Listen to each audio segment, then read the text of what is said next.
Good morning, everyone.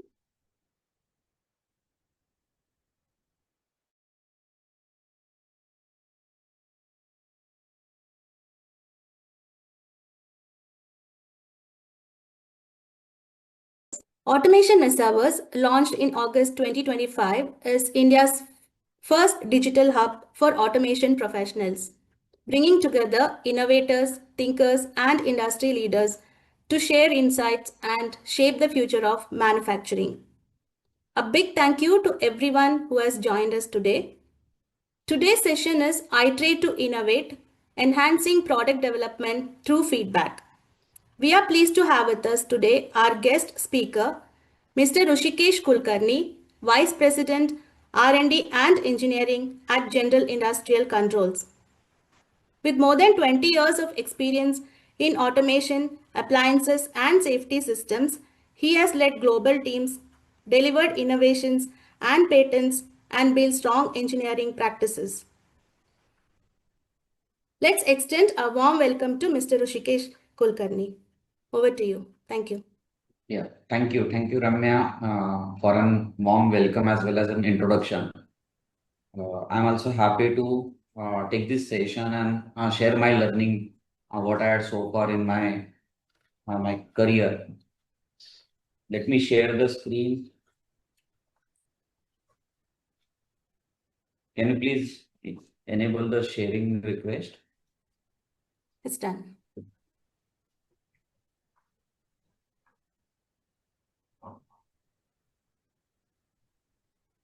Is my screen visible? Yes.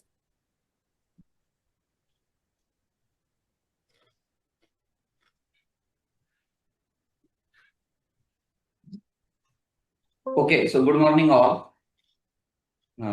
As introduced by Ramya, we'll be spending time today on to understand the iterate to innovate. That's the key for enhancing the product development through the feedback. I have a couple of slides along with the case studies, but looking at the time available, probably I'll be moving faster, just focusing on two examples, and if required, we can connect later about case studies and if there are any specific questions. So a quick introduction in terms of what and why it is important. So most of the time, what we have observed that there would be the requirement, and as per the waterfall model, actually in automation or for that matter, the auto industries or consumer domains or any other industries, primary focus goes on to the developing product which will match to an requirement. Whereas the key lies into having that iterative design so that we should fail faster, we get the feedback faster. As all of us knows that fixing the problem when it reach to a customer takes the 100x more cost than fixing it into your initial proof of concept. So with that, the way I structured the today's discussion about the foundation, which are nothing but the basic concepts, and then what are the execution tools which can be used for an actually implementing what we learn into the foundation. So with that, let me get started with the importance of uh,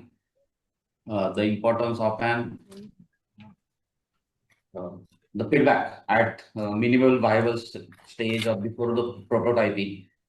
So basically, those who actually get the feedback as a guiding force, the feedback could be through your sales team, through your production team, through your indirect customer or the customers, they actually stand to win into the game.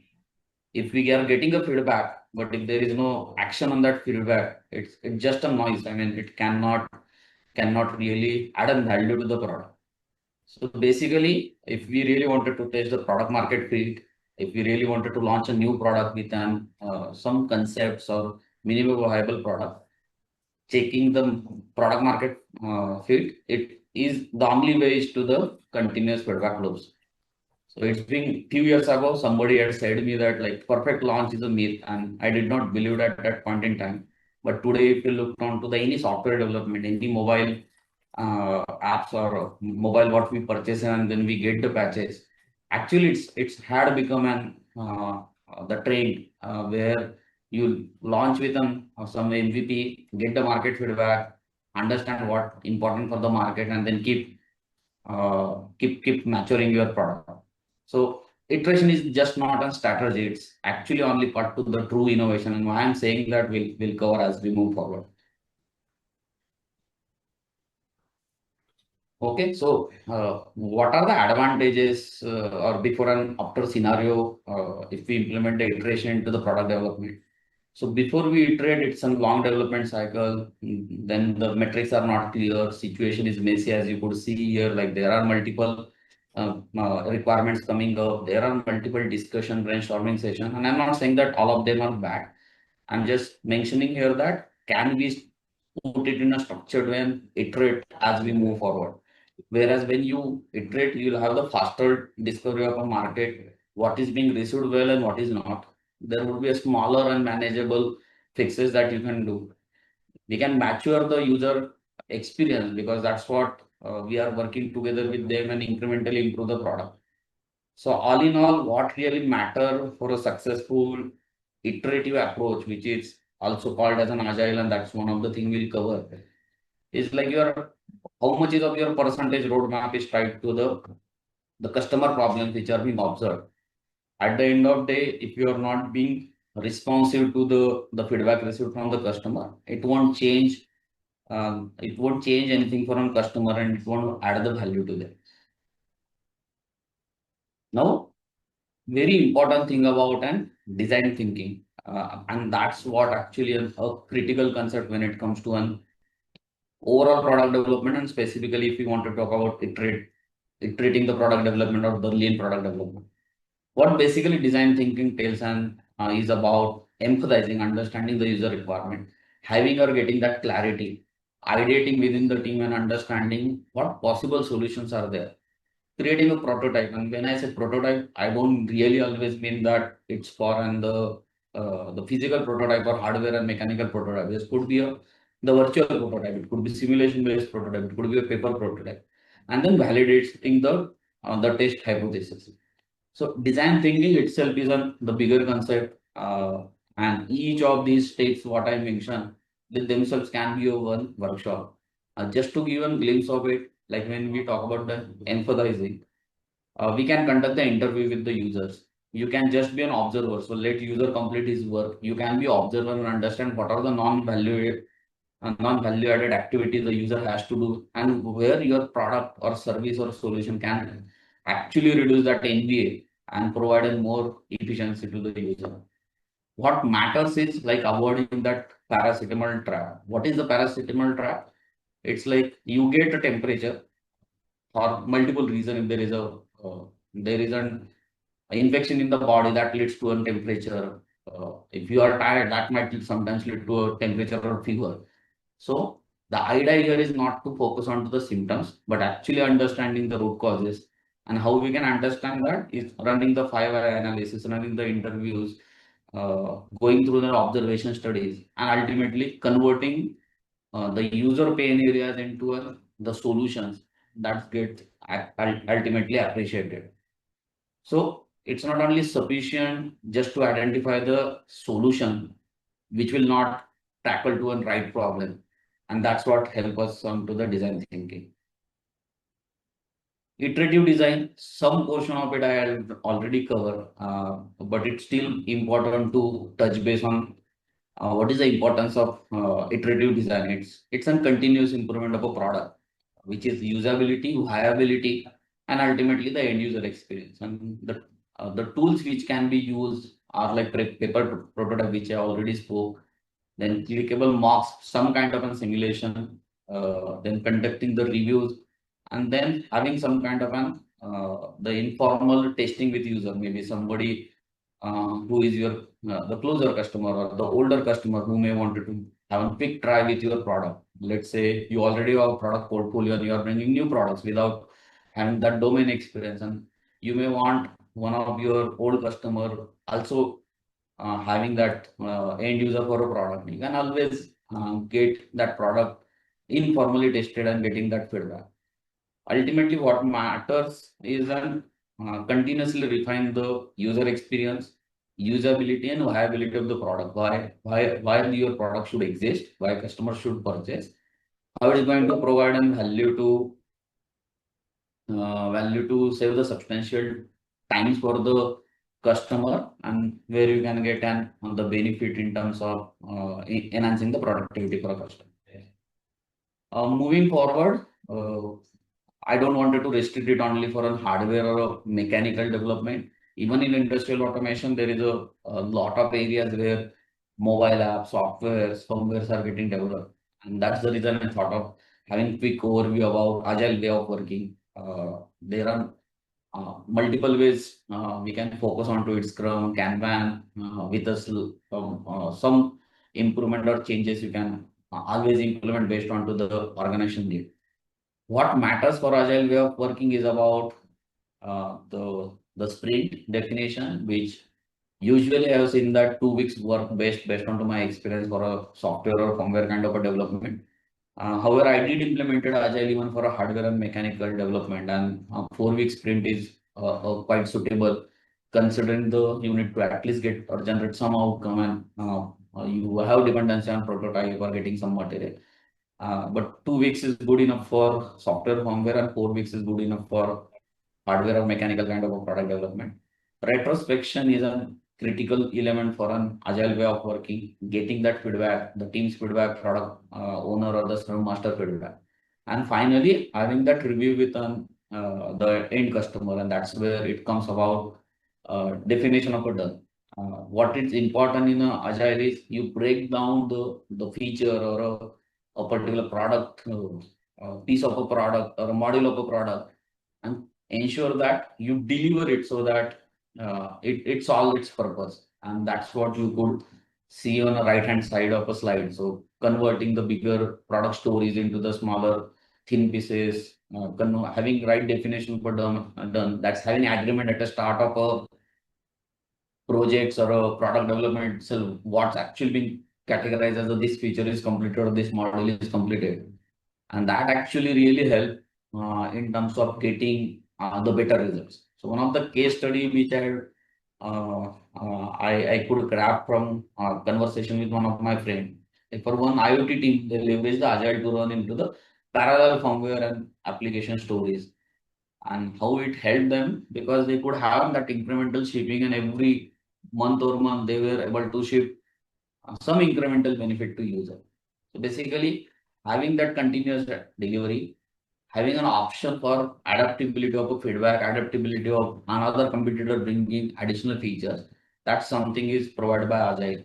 And it matches very closely with our today's discussion for iteration leading to an innovation. Now, we spoke about Agile at a length, and mostly it's being pursued as an the software or form suitable for software and firmware. Although I mentioned I tried it for hardware and mechanical.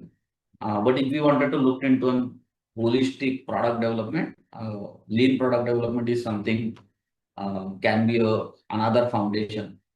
So basically, it focuses on to the systematic problem solving uh, rather than focusing on all the aspect of a problem. It really focuses on identifying the problem and maximizing the ratio to remove the waste and increase the value. Then the rapid development or the rapid learning cycles, which basically involving the cross-functional team.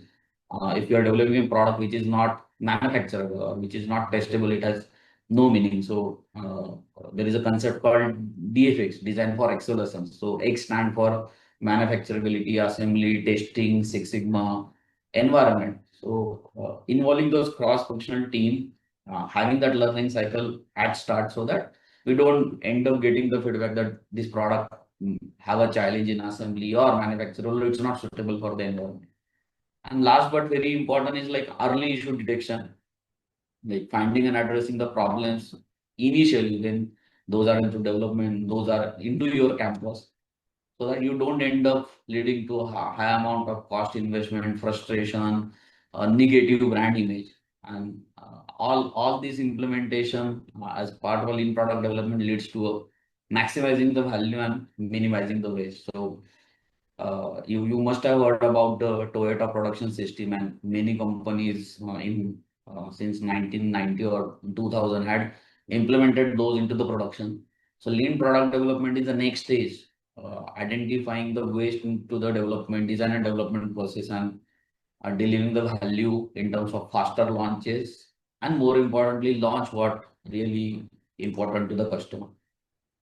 Uh, the business model canvas. Now, why I brought it here, I'll take maybe a few seconds to iterate on that.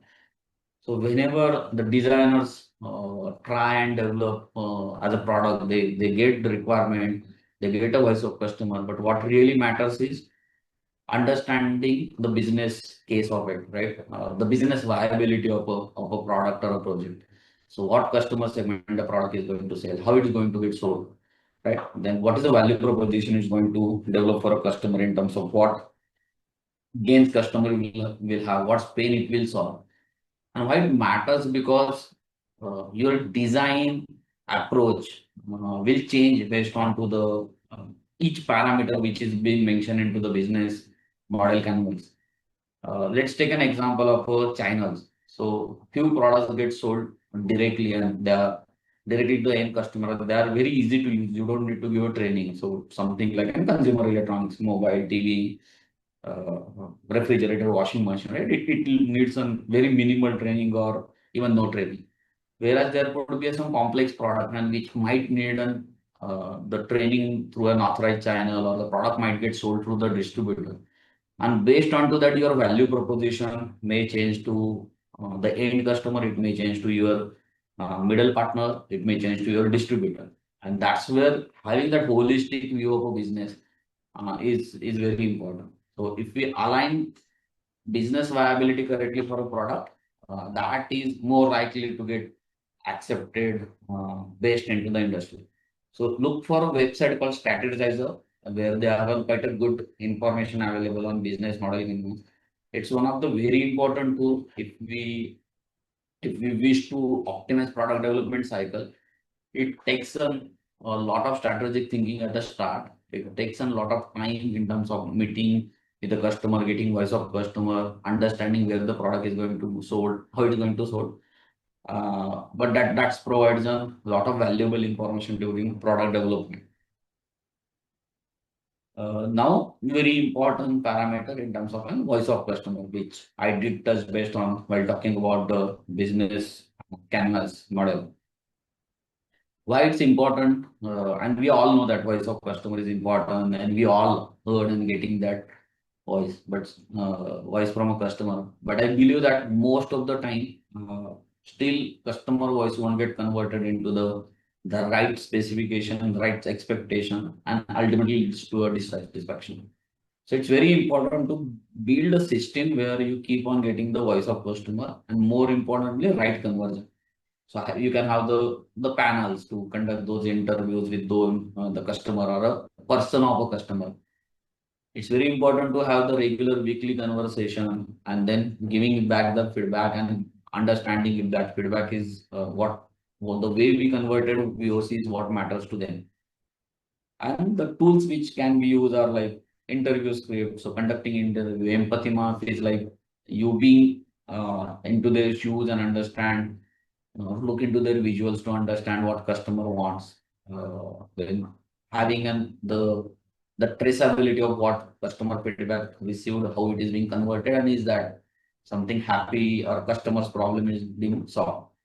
So converting VOC into actionable insight, I think that's something matters a lot.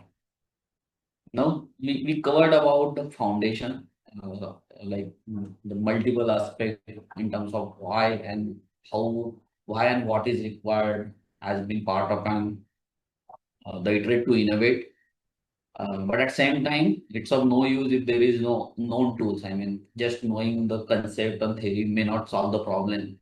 And that's where I thought of also covering about what are those strategies where you can use it in terms of really benefiting it to the product development. And here are so some of the tools where it helps you for a discovery. Now, why it is important to start with the discovery? Because it's something which help to connect with the real problem. So job to be done in interviews.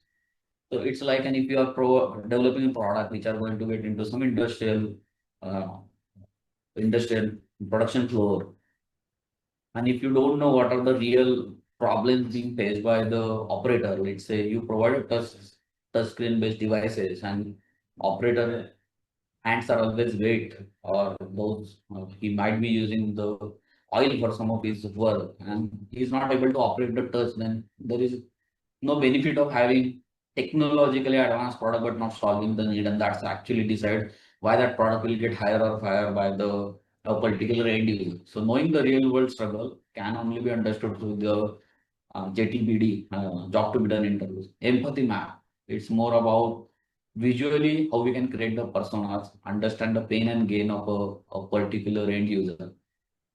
Idea here is to reducing our own assumption like this might help customer, this might reduce the customer pain. Instead of that, actually visualizing it, if possible, reconducting that feedback is what lot more important. And then opportunity solution trees, which is more like a framework for linking the business outcome to the user opportunity. There always been one or another opportunity solution will be coming. But as a developer, should we focus on all those ideas?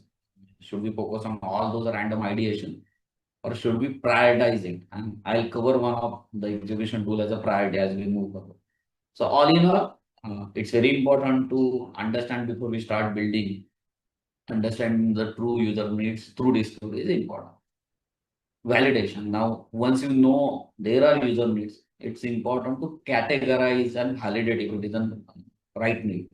So there are four tools I have mentioned. More or less, they solve the same purpose. So rice scoring, Cano model, Moscow method, and prototype and usability test. So rice scoring is about if you develop some feature or a product, what is the reach?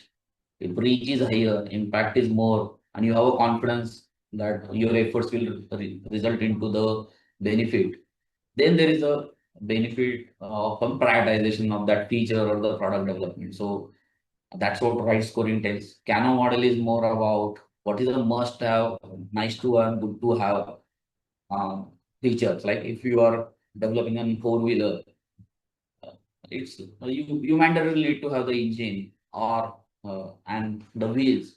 Whereas there could be few features which would be good to have, like some kind of the music system or some of the advanced features, anti-braking system that could be an good to have or could have features. So all in all, the smart prioritization is very important, which reduces the risk in terms of investing efforts but not getting the outcome. A measurement, see, it's being said that something if you cannot measure cannot be improved. And as part of that, you need to have the analytics in place if it is software feature or the mobile app launch, or for that matter, a product in the market. So knowing once you get a voice of customer, discovery is being completed, you launch the first MVP, maybe a 1 month down the line, 2 months down the line, getting the feedback and understanding if it is really solving the purpose or there is some additional help customer required, and that's how you can have that stickiness with the customer. That will also help to also look into a retention of a customer. So I'm not referring to only collecting a data, but it's about understanding the inside of that data and helping it to do a better product behavior of the product performance. Experimentation. So uh, we know like we got a prioritization, we understood that we wanted to implement a feature, but still sometimes you don't know how the market will perceive it. And that's where these three tools can be used, like features plan. So you will basically proactively tell customer like I am doing it is an the experiment and do provide the feedback. So you must have seen that Windows released the beta version or some of the software they use some of the beta features, right? And it's like de-risking. Even something is not working well, you get a feedback, but customer know that you are into experimentation zone. Then A/B testing with some guardrails, right? Basically, you tell customer it's a control experiment, so you reduce the negative effects. And then phase rolled out. Don't launch all those features in a one go, rather go step by step. If something doesn't work, you don't need to recall the entire product or the module or features. So all in all, it's important to learn safely in a production, go in step by step manner, although prioritization and discovery is being completed. Then continuous improvement. It's the cadence is a key here, right? You should have some weekly, monthly, bi-weekly the call schedule with customer, getting their feedback, having conversation, explaining them the ship note, what and how you implemented the feedback, right? Monthly practices in terms of again of conducting opportunity solution trees or the business model canvas. Is there any change? Is there any new product or brought by a competition which is probably challenging the hypothesis with which the product or the feature was built in? Now, what are the challenges and approaches? So, do we wanted to run it as a the feature factory or a experimentation like, without having a clear objective or measurable impact? There is no meaning in continuously having the development going on, and that's where each new requirement should be linked to a measurable outcome. Similarly, confirmation biases. Sometimes what happens that when we are into development, when our organization is trying to launch something new, naturally the data look for a confirmation bias, right? The first information which comes, we try to take it to link with our existing belief, and challenging that with the success criteria will help to avoid getting into that. The feedback depth, which is like I'm getting the feedback but not acting onto it. It's like I'm having those feedback only with collecting it into Excel sheets and having that the closed loop publicly in every sprint is very important. And I'll cover specifically on this point as we move further. So these are some of the common pitfalls, feature factory or confirmation biases of the feedback depth or vanity metrics. What importance is having that open mindset, acceptance to it, and then the fixing those challenges so that you stay tuned onto the track of iterating to try something. As I mentioned on earlier slide, like closing the loop really helping to generate the trust, build a credibility. It will help you to establish your brand and product in a very wise way. So if we talk about the software in app, you can give a link and provide a clear and concise summary of what new features are being launched, why those are being launched, what were the feedback. Few companies started saying that this product is being launched with your feedback, or they had launched the product and then customer gave some suggestion to provide a display and then added the display and they provide the tag that shipped from the your feedback. So that basically tells customer you're open for an improvement. Then thank you credits is like publicly acknowledging few customers who had helped giving those valuable ideas for an improvement.